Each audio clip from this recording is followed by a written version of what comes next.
This is lecture number 2 of the French Revolution series. I'm Mr. Banks. We'll start by talking about Louis the 14th, also known as the Sun King. So Louis is often a symbol of absolute monarchy, and he was a strong believer in what we call the divine right of kings, the idea that kings and their power, their sovereignty came from God. And remember, we learned about the kings of England earlier this year who believed the same thing. And they end up losing their hold on power. Well, Charles I did anyways, lost his life.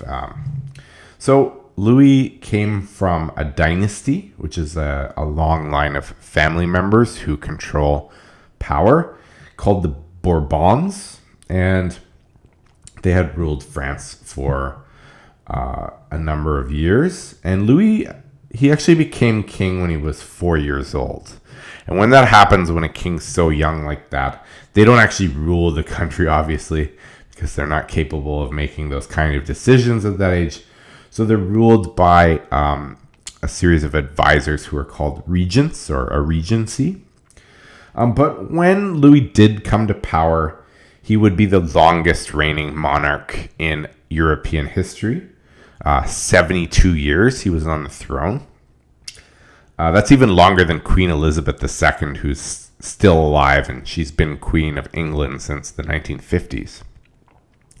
So when Louis came to an age in which he could take over, France is still recovering from a lot of violence. There's the 30 Years' War of Religions, which France was involved in between Protestants and Catholics in Europe. And Louis wanted to try to consolidate all his power and make France the dominant power in all of Europe. And he would do that by cleverly creating political alliances through treaties, through marriage, but throughout Europe. So he was going to try to pull the strings in Europe and make France powerful. So he's called the Sun King in history because he believed that he gave light to the entire nation and that the entire country of France revolved around him. So he's known for saying famously,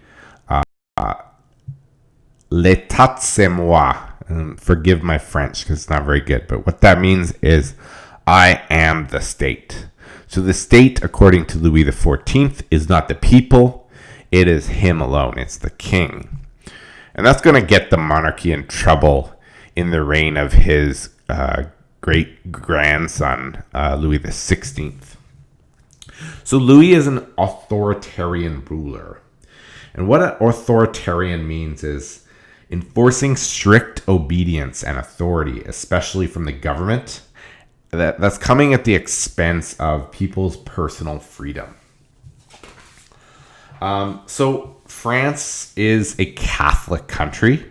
We remember England was Protestant. So England and France were kind of natural enemies. But in France, there was also Protestants, and they're called Huguenots. And they were being persecuted. And Louis the 14th had really no time for the Protestants. And he was pretty brutal at oppressing them in France. Also, during the reign of Louis, there was a whole big chunk of the United States claimed for Louis XIV, and that was called Louisiana, so named after Louis himself. Eventually, that would be sold to the United States. And in Canada, they also had a territory called New France, which is today's Quebec. So he was growing an empire around the world. But in 1715, he died from gangrene. And gangrene is basically like a lack of blood flow to a part of your body that leads to an infection. And he was succeeded by his grandson. So his sons had all died by this point. His grandson became Louis XV. And then Louis XVI was Louis XV's grandson. So we're not going to really talk about Louis XV very much for this discussion. It's not super important. But Louis XIV really set the standards for the monarchy. But he also put France on course to be in massive debt because he was such an ambitious king. And we'll see how ambitious he was in building projects as well. So now I want to switch and focus to a critical thinking question about spending, because this is kind of what gets France in trouble. So I've got a picture of Kim Kardashian here because she spends a lot of money too. So I have a quote from a Canadian historian, Margaret Macmillan, and she says, quote, "The competition to spend money on useless luxuries was like a disease spreading out from Versailles through all of France. This cancer, kept alive by confusion of ranks, pride, and encouraged by the foolishness of the nobles, was having incalculable results that would lead to nothing less than ruin and general disaster." So she is talking about the upper class in France and how basically in order to keep up with each other, they had to spend a ridiculous amount of money. So my question to you is, when does out of control spending become a problem? Or what's good spending and what's bad spending? And as a society, does spending get out of control? We can think about spending money on things that are going to gain value as good spending money on kind of like what Margaret Macmillan said, as useless luxuries, is kind of bad spending. So in our society, we can kind of relate to this because people spend money for different reasons. We can spend money to look cool, to have status, to have a really fancy car, even though car really depreciates really quickly. Or we can spend money smartly. We can invest it. We can buy a house, which usually appreciates over time. And there's all sorts of different views on this. But the main point is that in France, this kind of useless spending, this spending for status, was something that was going to crash the whole society. And so we can look at parallels in our modern world. In 2008, there was a financial crash in the global markets. So this is not a foreign concept to us. So now we're going to look at Versailles, the Palace of Versailles. And this is a picture I took on my trip to France in 2012.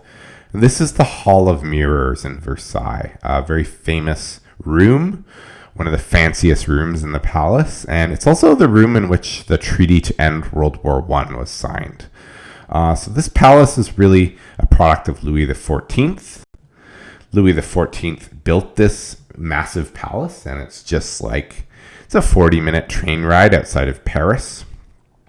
So Louis wanted to create this massive palace that showed how powerful he was, but he also had another motive. He wanted to keep his nobles really close to him, and he wanted to maintain power over them. So all the nobles could actually live in Versailles with the king. And the king did this to keep them really close, to kind of keep tabs on them and make sure they weren't talking negatively about him. So the nobles with the most status, they would be the ones who were really close to the king. They would change his clothes for him. They would even help him go to the bathroom. Like they'd even wipe his bum, if you can believe that. This is how weird the rituals of the French court were. But if you had the pleasure of doing that, the pleasure I use sarcastically, you were of really high status in the French aristocracy. Now, the cost of building Versailles was extreme, and it along with a series of wars during the time of Louis XIV and then Louis XVI, this put the French treasury, like all the money that France had, on the course for disaster. So here is some more information about the Palace of Versailles. The main room of the palace had over 2,000 rooms and over 15,000 paintings. And a lot of these artwork, they reinforce the idea of this royal absolutism, this idea of royal authority coming from God. And they reference like Greek and Roman kings and queens and like scenes from mythology. They had tapestries, they had sculptures, and they have these massive grounds. I'll show you a picture. Here are some of the grounds of Versailles. So they're filled with statues and ornaments and grottos and fountains.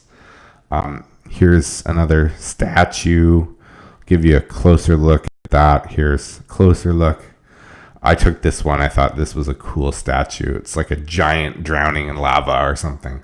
And here's one of the grottos that, and I took this picture too of one of the grottos. Now, it took more than 2,000 people to maintain Versailles. So a huge staff. But it was also open to the public. So the public could come to Versailles anytime and kind of walk around. So there was this idea that like it is for the people of France as well as the royalty. Here's some more pictures from the inside. And then here's a really high resolution picture of the Hall of Mirrors that I mentioned earlier.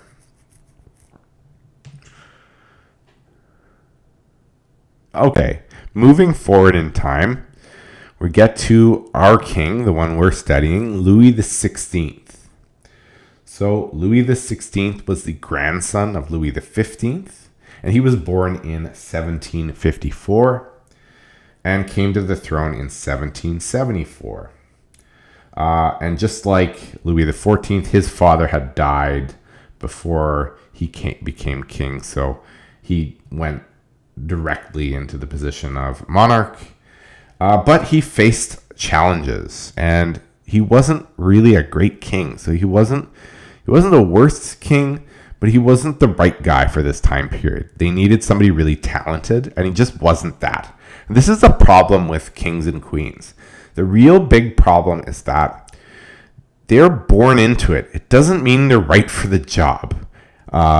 You can think about a president, and although people don't always pick good presidents or prime ministers, but at least they're supposed to be picked for having good qualities. Whereas a king or queen comes to power and they might be totally wrong for the job. So this is the problem with hereditary monarchy, meaning a monarchy where you become king because of your bloodlines. So Louis didn't really have the sufficient strength of character or decision-making ability to be able to deal with the series of problems going on. And parts of his court, the really conservative, traditional parts of his court, they wouldn't give... He would listen to them instead of the ministers who wanted to actually make important changes. He also sent a lot of ships over to the United States, who was fighting for their own freedom in their own revolution in 1776. And this was successful. America was able to win their revolution and become their own independent country. But, and they would be allies with France for a long time because of this. Even France sending them the Statue of Liberty. But it really bankrupt the kingdom. The kingdom couldn't afford to pay for all this money going over to France. And so the king in 1789, he's starting to run out of money.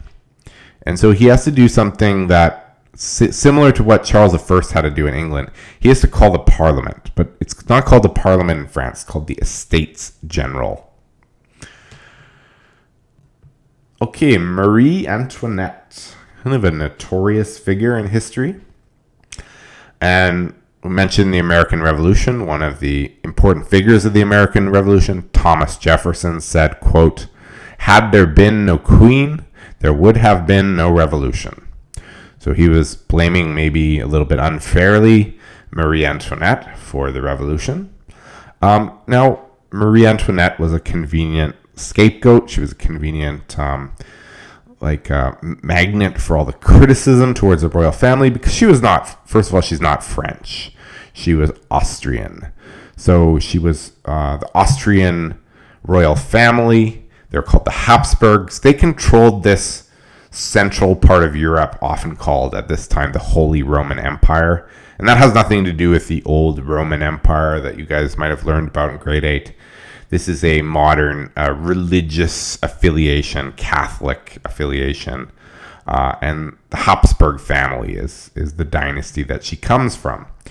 So Austria had been kind of like a hated enemy of France, and no wonder people didn't like her. But she's really like I'm going to use the metaphor of chess. She's like a pawn in diplomatic chess. So she's not a really important figure, but she becomes important because people really dislike her in France. And she's only 14 years old. Think about that. 14 when she marries Louis XVI, who's not the king yet. He's the Dauphin. And Dauphin means the heir to the throne of France. So she is unpopular and remains so her whole life in France.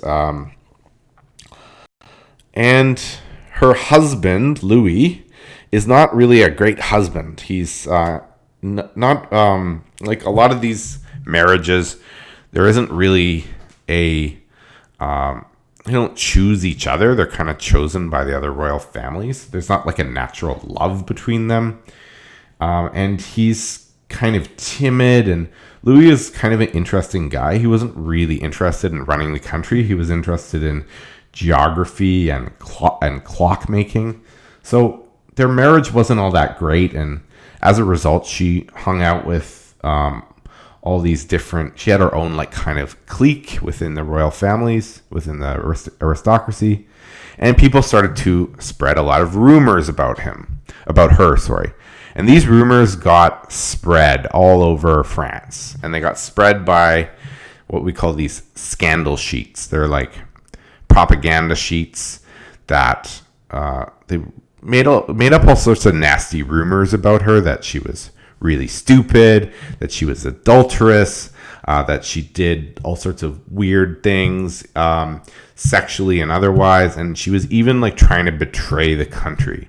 So some of these pamphlets are really nasty and really graphic and really sexual in nature, and they shape the way the French people think about Marie Antoinette. And she's, at a certain point, she's the most hated woman, maybe person, in all of France. Now, you guys might have heard that during the French Revolution, when people are starving, one of the most famous stories of the French Revolution is Marie Antoinette says, "Let them eat cake."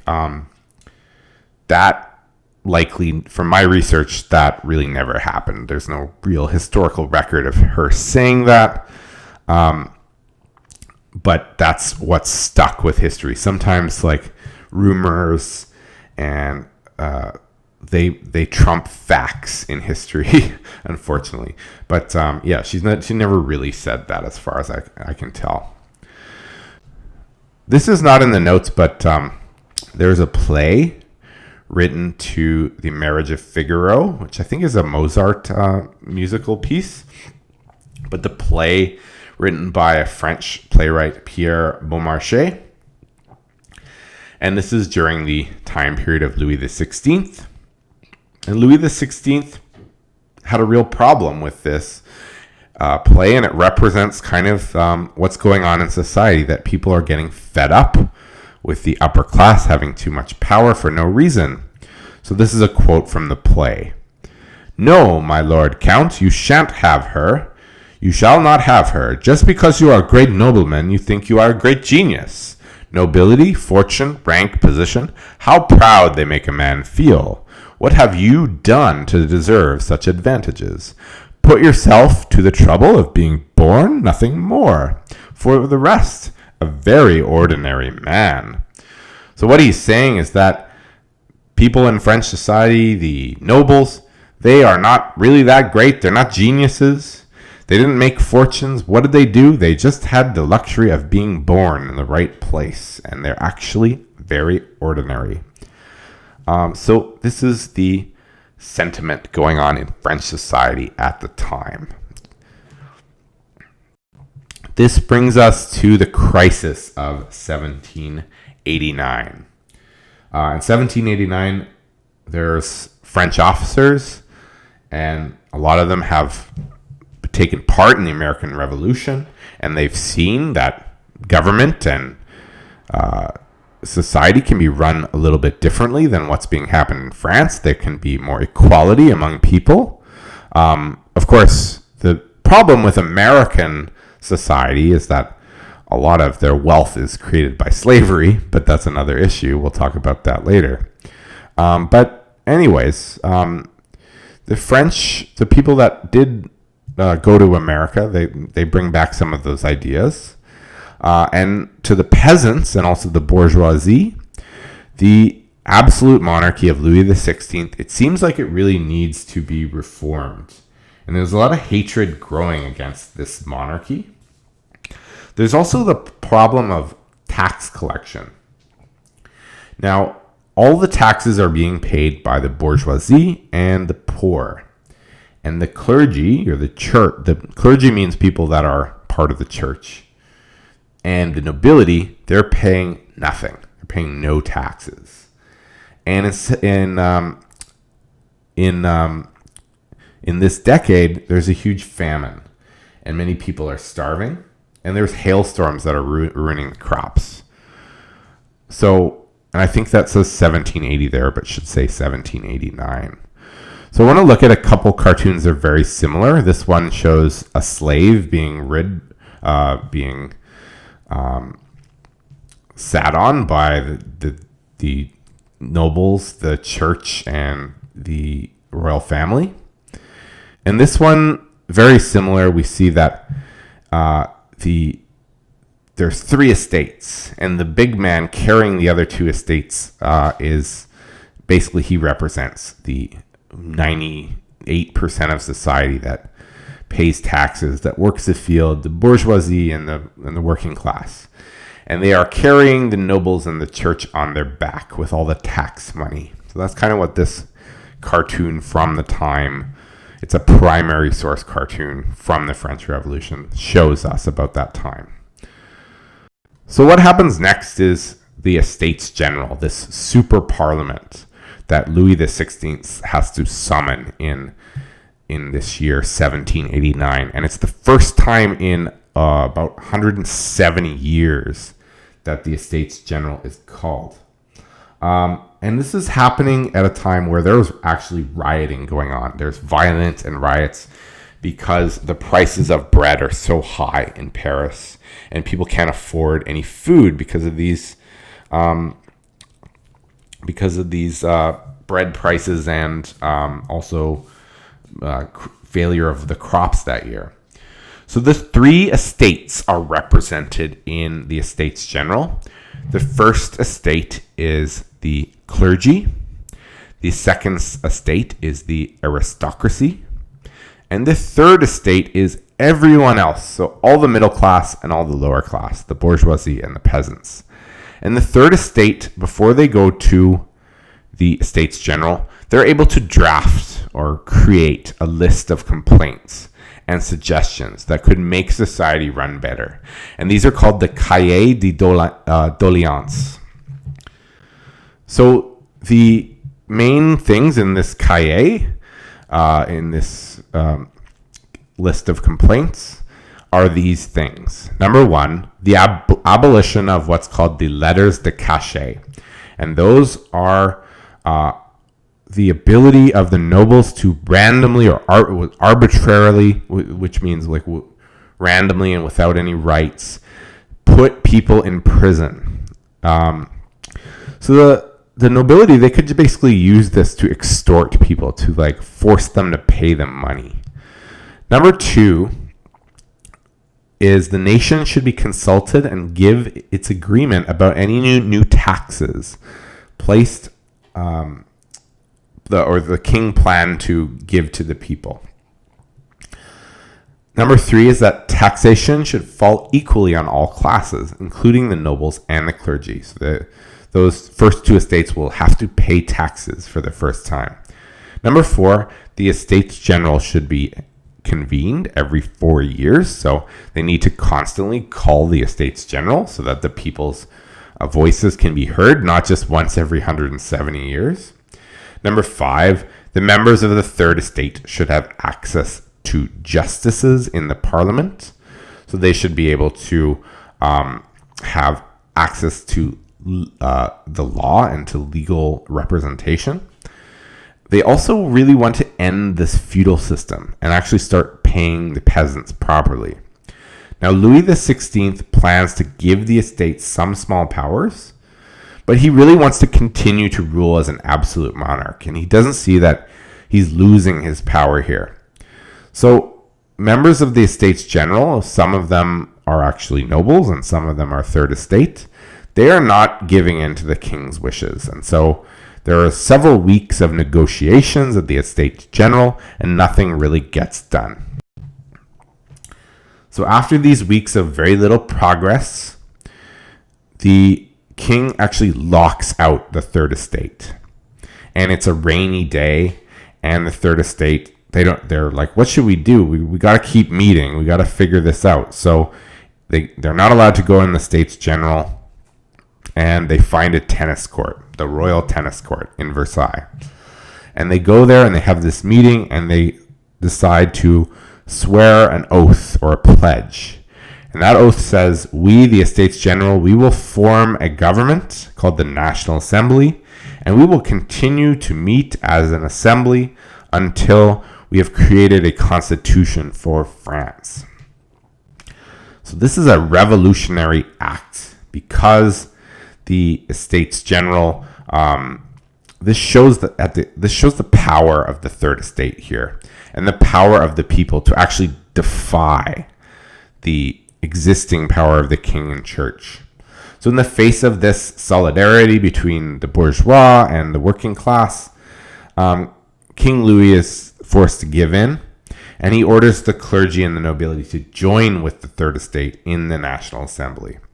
So the members present at this tennis court oath, they all swear allegiance to the National Assembly, and they use something called the Roman salute. So this links them to the past Roman Republic, and we're going to see there's lots of links to Roman history in this French Revolution. And the Roman salute is an arm stretched out, kind of reaching towards the sky. And here's another painting of it. You might recognize the Roman salute because it was also used in World War II by the Nazis. They also wanted to make themselves like tied to the Romans. But this is a painting from Jacques-Louis David, who I mentioned earlier. And it shows all of these members of the Third Estate pledging this tennis court oath. Now, I'll show you the unfinished version of the painting. Here it is. Now, David was never able to finish this painting because as he started making the actual oil painting, the political landscape shifted, and many of the figures in the tennis court oath were no longer popular, and some of them would be executed. So this whole period in France's history is going to drastically change the politics of the country. And it changes so quickly that you can't even create a painting in time. So David, I'm going to mention, he is part of this radical party that comes out of the Estates General called the Jacobins. And he uses his paintings to create propaganda for the Jacobins. Here we see what's called the Oath of the Horatii. And this is a picture that goes back to ancient Rome. And the style is called neoclassicism or new classicism. Classic culture as ancient Roman and Greek culture. So this is an oath that these three soldiers are swearing to defend Rome against a tyrant king. So you can imagine that there is connections here, that people in the revolution, they felt they were going to have to sacrifice their lives. You see all the women, these are wives of these soldiers who know these soldiers are going to likely die. So what the artist is saying here is that we, the third estate, we, the people, will have to make sacrifices to bring down the tyranny, the evil king. So this is a good. Sometimes art gives us a good understanding about what people were actually thinking during these times. Here's another painting by David, and this is called "The Lictors Bringing Brutus the Bodies of His Sons." Also a history painting about ancient Rome. And Brutus is, in the background, you see the body of his son, who's a traitor against the Roman Republic. And the message is that Brutus is willing to also make sacrifices, even his own son, and that the Republic is more important than family. So again, this just shows the beginning of this real radical ideas of sacrifice and of the virtue of violence in this period in French history. So I'll end that here. I'll end this lecture here, but I hope you enjoyed it, and we'll come back soon with part 3. Thank you.